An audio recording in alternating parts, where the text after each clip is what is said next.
Hey guys, this is CoinFlipSci here doing a quick video on optimal numbers for skip CBetting out of position.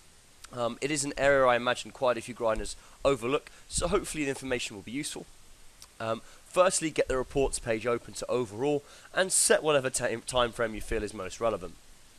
Today we're going to be analysing micro-stakes grinder El Rosmiro, so go to the Select Stats tab and go to the section Skip CBet, and all the relevant stats from this video are there. So yeah, as mentioned in my intro, analysing frequencies of skipping CBets and how often you call, fold and raise once facing a stab is not something that every grinder is perhaps even aware of, but it is important. So the stats on screen now show Hero's frequencies when he is out of position as the PFR.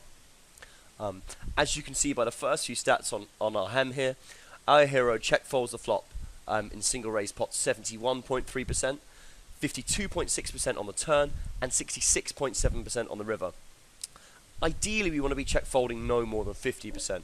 If we're around the 40% mark, we become very hard to play versus, because now our opponent becomes far more indifferent to whether stabbing the weaker parts of their range will be profitable. Some of the best regs will check almost all of their range on certain textures, especially when facing aggressive opponents. Generally, any board where our opponent range does particularly well on, we want to do a lot of checking regardless of our hand. As we can see, Hero seems to have a reasonably balanced turn strategy, but on the flop is check folding far too much. If Hero was to check to us in any spot, it would be plus EV for us to stab pretty much our whole range and check back some value hands.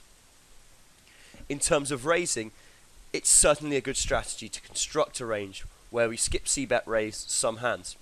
As we can see from the last two stats, Hero skip CBet's check raise is 3.37% on the flop and 2.86% on the turn.